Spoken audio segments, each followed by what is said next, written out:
Hoy quisiera dar una respuesta a este pastor, Yaciel Rodríguez, sobre el tema del Santo Rosario y las vanas repeticiones. Pero antes de comenzar a dar respuesta, pues os quiero invitar a que os suscribáis a este canal, en el cual tenemos apologética, noticias, vida de santos, etcétera, etcétera. Eso si eres nuevo. Y si ya eres de los nuestros, ya eres de la familia de Panagia Televisión, te invito a que compartas todos los vídeos nuestros en tus redes sociales, amigos, hermanos de tu comunidad en la iglesia, etcétera, ¿verdad? Pues en este vídeo vamos a darle respuesta, como ya os he dicho, al pastor Yaciel Rodríguez, el cual en este vídeo no para de calumniar a la Santa Iglesia Católica, ¿verdad? Y eso, pues, ha hecho que hayamos elegido este vídeo para darle respuesta. Vamos a quitarle unas cuantas calumnias a la iglesia, ¿verdad? Vamos a dar paso, vamos a ir viendo las declaraciones de este pastor y le vamos a ir dando respuesta.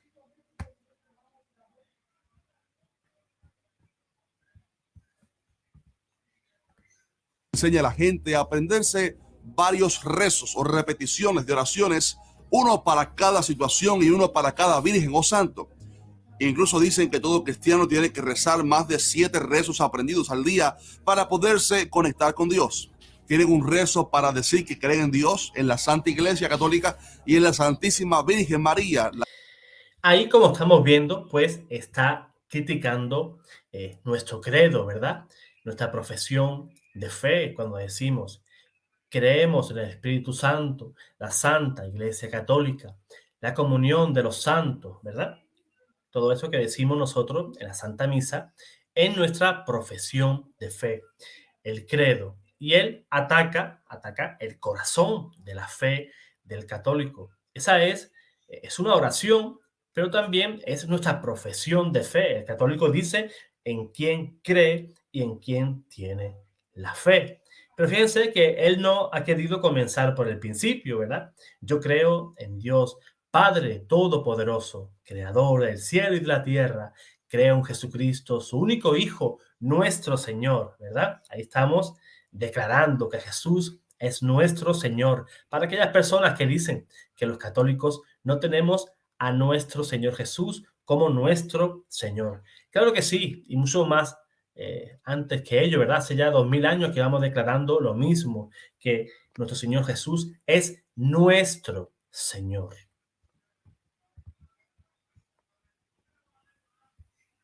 La Madre de Dios, según ellos. Para cuando alguien acaba de negar que María es madre de Dios.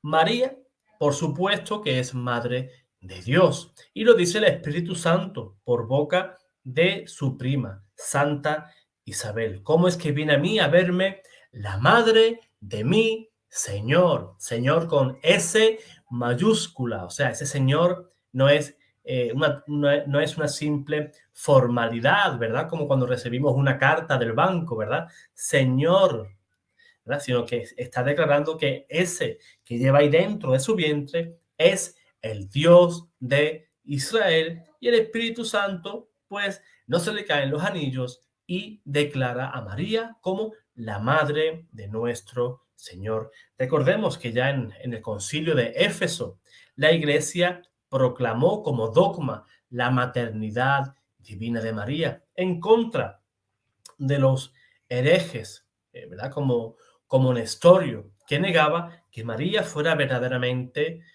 madre de Dios.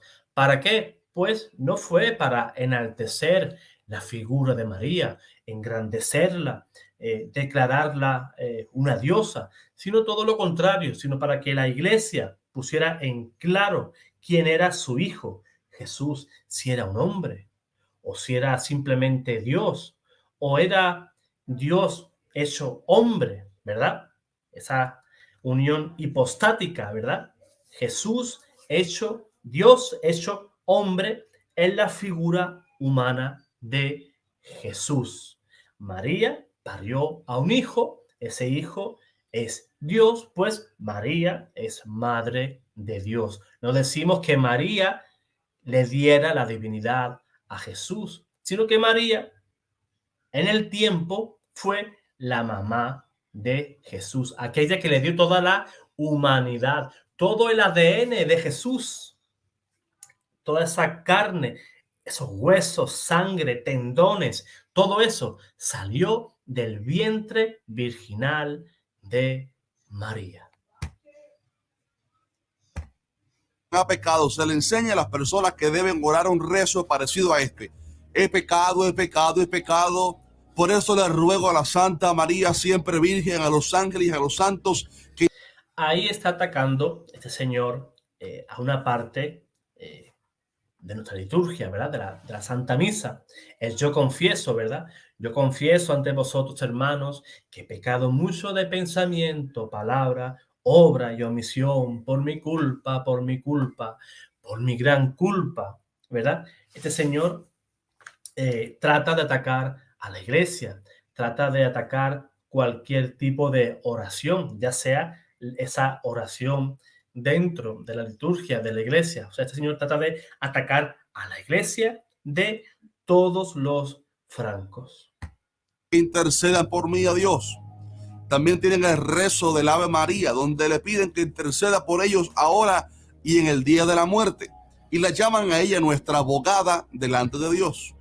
Y como si fuera poco, tienen un rezo que se llama el rezo del rosario, que consiste en llevar el amuleto especialmente en el bolsillo y repetir el largo rezo.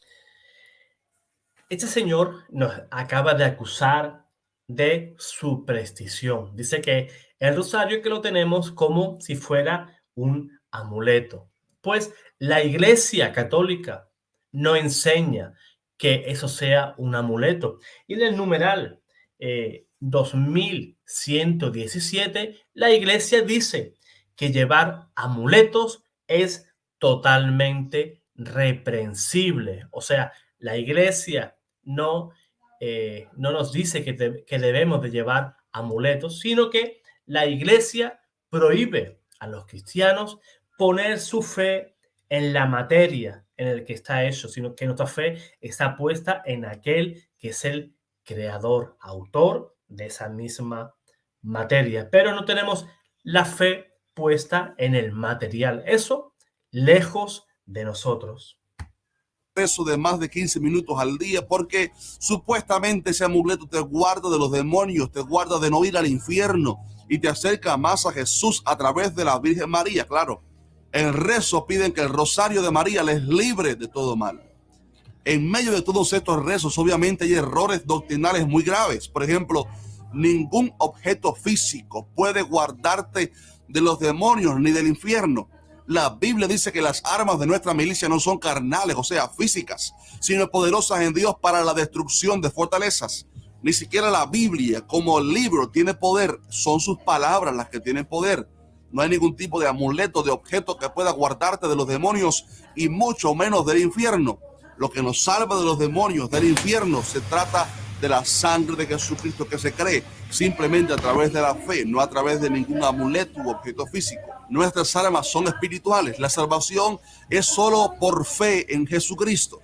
No hace falta ningún rosario diariamente para ser salvo. Eso es buscar la salvación a través de las obras.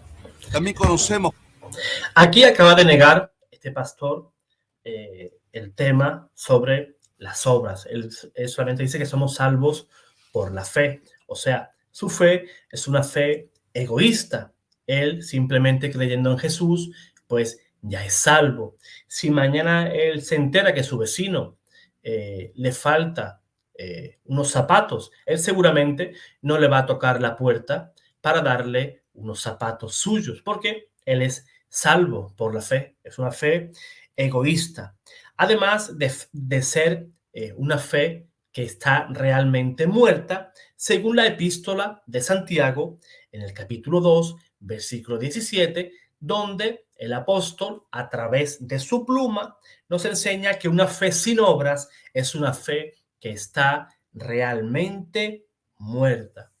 Además, Jesús nos dice en Apocalipsis, capítulo 20, versículo 12, que todos nosotros seremos juzgados conforme a nuestras obras. Por supuesto que nosotros, a través de nuestro esfuerzo, no vamos a salvarnos. Eso es una completa mentira. Una persona no se autorredime, ¿verdad? Porque haga buenas obras, sino que esa misma obra que tú haces, la haces porque te mueve la fe. O sea, te mueve una fe que es viva. Tú te sientes amado por Jesús, Jesús te ha redimido, te sientes amado por Dios y tú para corresponder ese amor, pues tú ves en el prójimo al mismo Jesús. Te conmueve ese amor que Él te tuvo a ti y ese amor te mueve a corresponder a los demás. Las tres armas son espirituales. La salvación es solo por fe en Jesucristo. No hace falta ningún rosario diariamente para ser salvo. Eso es buscar la salvación a través de las obras. También conocemos por la Biblia que María no es nuestra abogada delante de Dios. Eso no sale en ninguna parte de la Biblia. Más bien, lo que la palabra... Este señor acaba de decir que María no es nuestra abogada y que no aparece en ningún lugar de la Biblia. Yo no sé qué versión de Biblia él usará. Abogar significa hablar o declarar en favor de alguien. Ahora yo os pregunto, en las bodas de Caná, María abogó, habló, declaró a favor de alguien. Pues claro que sí. Esas personas que se quedaron sin vino en la boda de Caná se acercaron a María. María, no tenemos vino. ¿Y a quién se dirigió María? Pues a Jesús, a su hijo que es Dios, y ella, sabedora de eso y sabedor que su hijo lo puede todo, pues a pesar de que Jesús no tenía marcado ese día en su calendario como un día para dar señales, él quería rehusar hacerlo para contentar a su madre, digámoslo así, para no caer en desdicha con aquella gente también, quiso corresponder a su madre y quiso hacer que esas personas pues que no pasaran esa vergüenza de quedarse sin vino y cumplió con creces, ¿verdad? Dio no solamente un vino normalito, que era lo que se hacía en aquella época, sino que dio el mejor vino. No simplemente quiso contentar a su madre, sino que lo hizo con creces. Además, María, por supuesto que intercede por nosotros. María es reina. María es reina porque su hijo es el rey y a ella le corresponde el papel de reina. Si tú crees que Jesús es el Señor de señores y el Rey de reyes, por ende, María es también la reina, es la Gebirá, la mujer fuerte, ¿verdad? En el Antiguo Testamento, recordemos, en el reino davídico, el cual pertenecía Jesús, ¿verdad? Jesús era el último descendiente del reino davídico. Jesús, al igual que Salomón, era rey y Betsabé y María. Vemos esa similitud, esa tipología, ¿verdad? Que vemos ahí en Primera de Reyes, capítulo 2, versículo 18, en el cual Betsabé recibe un pedido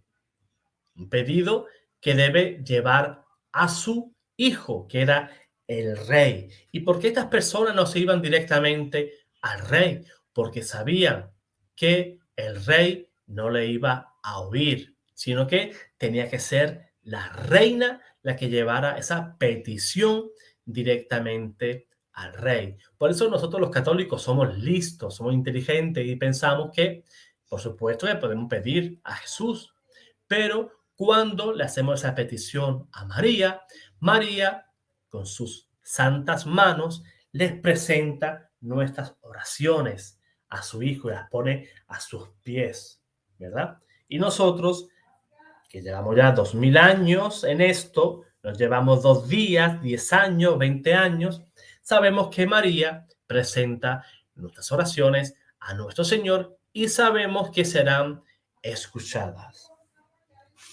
La palabra de Dios enseña que tenemos un solo abogado, un solo sumo sacerdote que intercede por nosotros. Y obviamente María no siguió siendo virgen después de dar a luz a Jesús. Primero porque al dar a luz se rompe la señal científica de la virginidad y también por...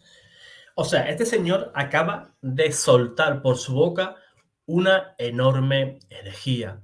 Está declarando, se está declarando en contra del dogma de la virginidad perpetua de María. Hemos visto que ha atentado contra un primer dogma, la maternidad divina de María, y ahora ataca otro dogma, ¿verdad? La virginidad perpetua de María, porque él dice en su razón, él dice que, claro, Jesús tuvo que salir, ¿verdad? De la matriz, tuvo que abrir esa matriz y Jesús salir de María, ¿verdad? Pues, pues a mí me gustaría que este señor respondiera, ¿verdad? A la siguiente pregunta o la siguiente afirmación. Nosotros los católicos te vamos a decir a ti, Yaciel Rodríguez, cómo parió María a Jesús. Pero te lo vamos a decir cuando tú nos expliques a nosotros cómo Jesús entró en María. Y con esa respuesta, ¿verdad? De cómo entró Jesús en María, nosotros te responderemos a cómo Jesús salió de María, cómo fue ese parto, que no fue un parto cualquiera. Porque sí, si María hubiera parido a Jesús como cualquier mujer, imagínense, María se queda embarazada, ¿verdad? Y María, pues, pare a Jesús como cualquier madre, ¿verdad? Abre matriz, desangramiento, rompimiento de himen, ¿verdad? Todas estas cosas, ¿verdad? De ginecología que todos nosotros, pues, sabemos o suponemos, ¿verdad? Pues la señal que nos decía el profeta Isaías en el capítulo 7, versículo 14, en el cual decía que Dios nos va a dar una señal.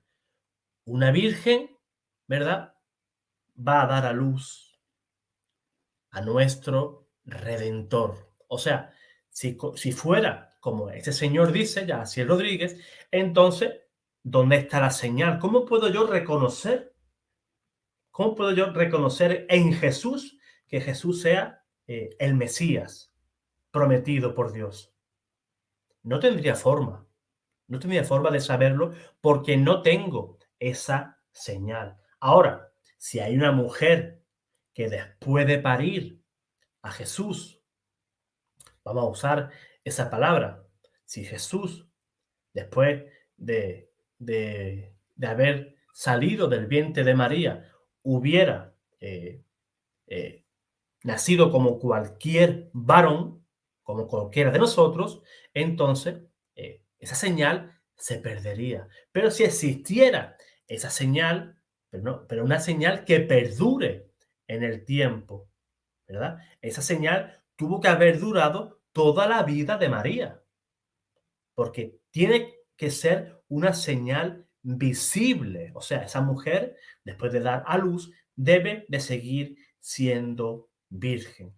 Porque de no ser así, la señal se disipa, se pierde, ¿verdad? Y no sabemos si Jesús era realmente el redentor que esperábamos o no, o si aún debemos de seguir a otro, según se desprende lo que dice este pastor Yaciel Rodríguez. Porque la Biblia dice claramente que José se llegó a ella sexualmente después que Jesús nació, pues Dios no interrumpió la vida matrimonial de María y José. En fin. Él dice, él se agarra a ese versículo hasta el hasta. El hasta no quiere decir que después sí tuvo relaciones con José, sino que ese hasta, ¿verdad? Quiere decir que hasta ese momento de la vida de María, hasta ese momento, pues no habían tenido relaciones. Eso no infiere que luego sí, porque si leemos igualmente el primer capítulo de San Mateo y leemos toda la descendencia de Jesús, ¿verdad? Podemos ver que al final de toda esa descendencia de Jesús, donde aparecen María y José, dice que José y María tuvieron a Jesús. Pero ¿dónde están los otros hijos? ¿Dónde están los otros hijos? No existe en la Sagrada Escritura ningún hijo de María. Sí, hermanos, hermanos en la fe, hermanos por cercanía, hermanos por ser o por pertenecer al mismo pueblo de Israel, pero no hijo carnal de María, que eso es lo que trata de decirnos este pastor. Hay muchas herejías en estos rezos, quizás en otro video pudiéramos detallar un Dice que hay muchas herejías en estos rezos, pero ¿qué iglesia? ¿Qué iglesia tiene potestad para declarar a otra hereje? La depositaria del depósito de la fe, para la redundancia, es la Iglesia Católica, la iglesia que ha formado toda la doctrina cristiana. O sea, el 80% de las denominaciones cristianas se alimentan de la doctrina y el depósito de la fe de la Iglesia Católica. Por 2000 años, la Iglesia ha rechazado, ha expulsado todas las herejías que se han encontrado dentro de ellas. Nestorio, Pelagio, Arrio, Lutero, ¿verdad? Todos esos herejes siempre han salido por la puerta de atrás de la Santa Iglesia Católica. poco más sobre cada uno de estos aspectos, pero el propósito para este video es más bien enseñar lo que la Biblia dice, que no debemos hacer vanas repeticiones, rezar, ni aprendernos rezos para ser más santos, ni acercarnos a Dios, sino que la oración es algo muy distinto. Hay un versículo que nos da luz sobre esto y son unas palabras de Jesús cuando él dijo: y orando no uséis vanas repeticiones, como los gentiles que piensan que por su palabrería serán oídos. Este versículo. Este señor nos está metiendo en el mismo saco que los gentiles, o sea, los paganos, los que no pertenecían al pueblo de Israel. Pero tenemos que leer ese versículo, tenemos que introducirnos en él y tratar de hacer una exégesis de lo que trata de decir verdaderamente ese versículo. Dice que los gentiles no eran escuchados porque decían muchas palabras, ¿verdad? Por vanas palabrerías. Pero ¿por qué no eran oídos? No eran oídos porque oraban o rezaban a Moloch, a Astarte, a Baal, etcétera, etcétera, etcétera. Pero si un creyente ora al único Dios, uno y trino, ¿será oído o no será oído? A diferencia de un pagano que le reza a un trozo de piedra, ¿verdad? En el cual está representado un ídolo, como lo que acabamos de decir. Rechaza por completo las palabrerías de los rezos católicos. No van a...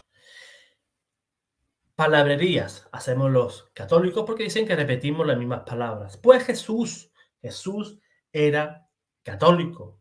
Jesús oraba repitiendo las mismas palabras. Pueden leer San Mateo capítulo 26, versículo 44, en el cual dice, ¿verdad? Jesús a la espera, allí estando en el Getsemaní, en la agonía, ¿verdad?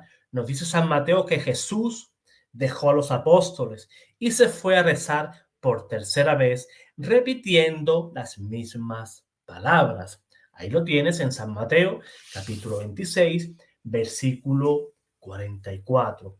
Además, este pastor critica las oraciones que ya están hechas, ¿verdad? Que nos da la Santa Iglesia Católica. Pues San Pablo era de la opinión también de la Iglesia Católica. San Pablo, en Efesios capítulo 5, versículo 19, recomendaba a los cristianos de Éfeso, pues recitad entre vosotros, decía el apóstol, himnos, salmos y cánticos, ¿verdad? La espiritualidad católica no se encasilla simplemente en una oración espontánea, que por supuesto que la tenemos, la oración espontánea, pero podemos rezar cualquier tipo de rezo que nos propone la Iglesia.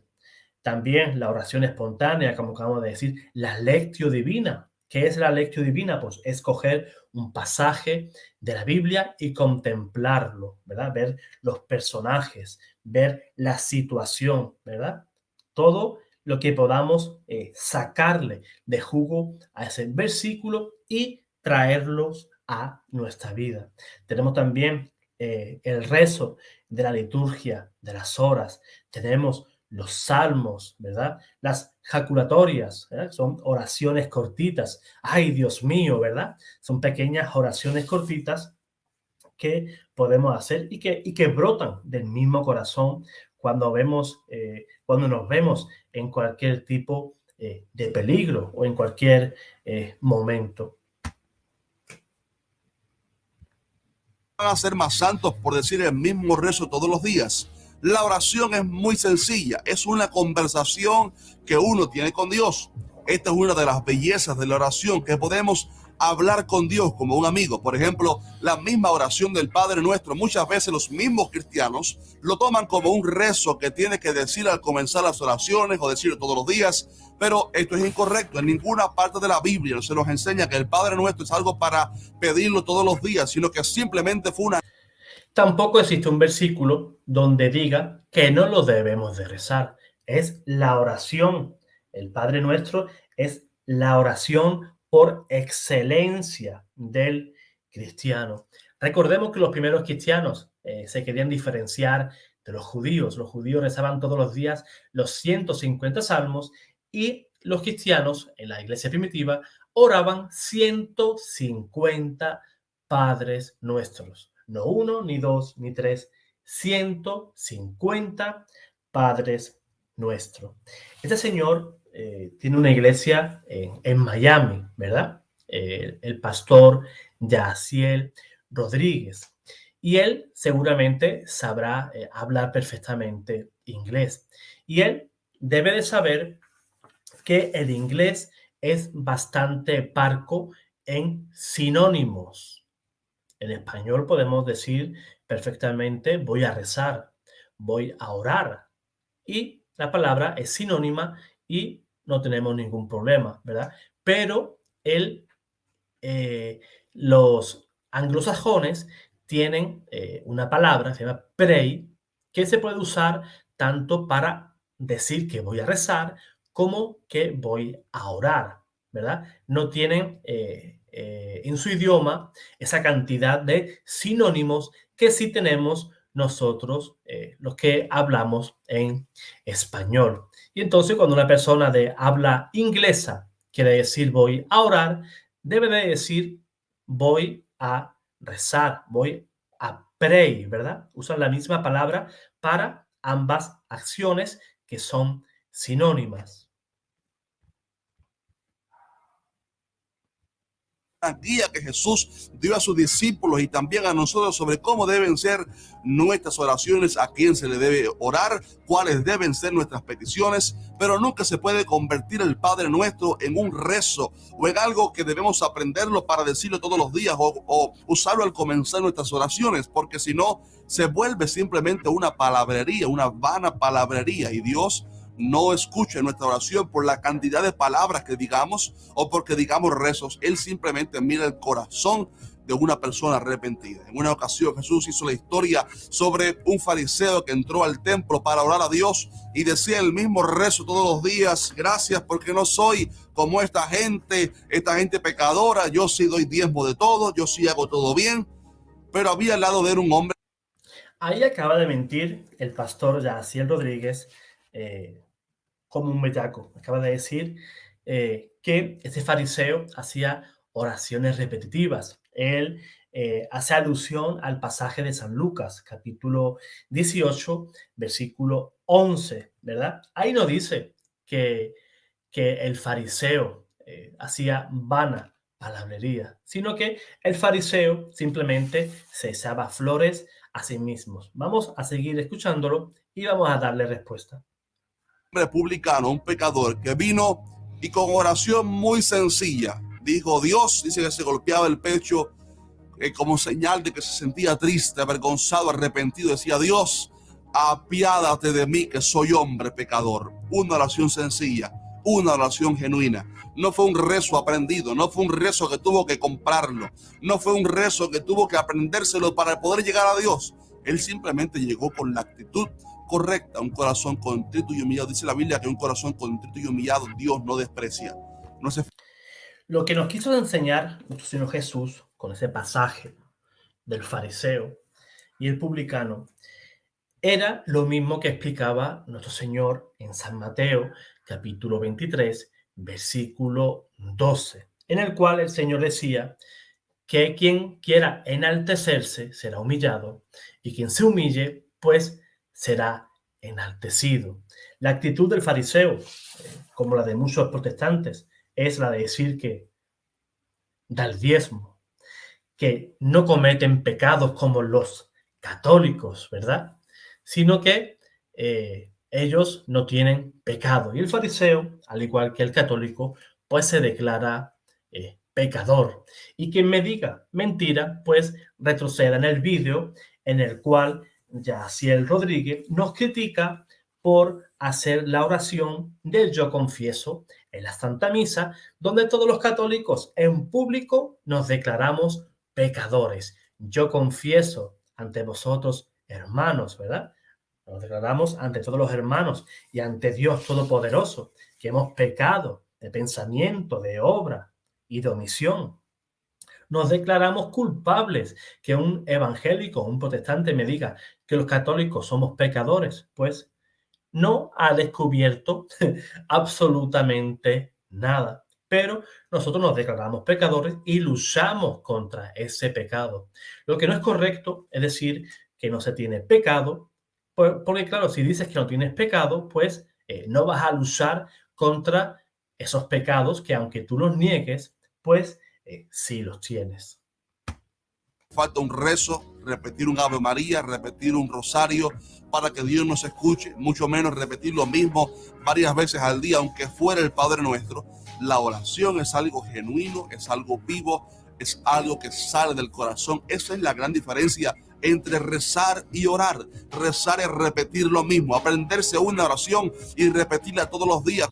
Este señor, yo creo que se aproximan las fechas de Navidades, las fechas de los Reyes, y yo creo que le voy a regalar un diccionario sobre sinónimos y antónimos, porque a pesar de que él en las descripciones de sus vídeos él pone que él ha estudiado teología, parece ser que ciertos términos pues no los domina, como puede ser el idioma, ¿verdad? Y confunde estas dos palabras que son sinónimas con cosas que no son correctas. La palabra rezar y orar son sinónimas.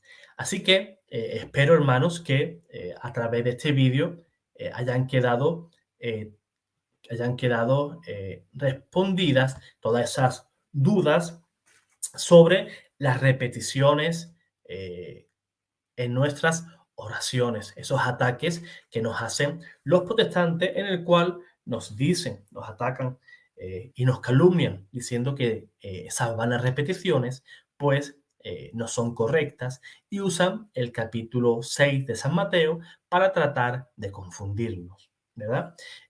Yo os animo a que si tenéis cualquier otro tipo de duda sobre ese tema, en la cajita de comentarios, pues me dejéis cualquier tipo de preguntas sobre el tema y yo gustosamente, pues, trataré de darle respuesta lo mejor posible, ¿verdad?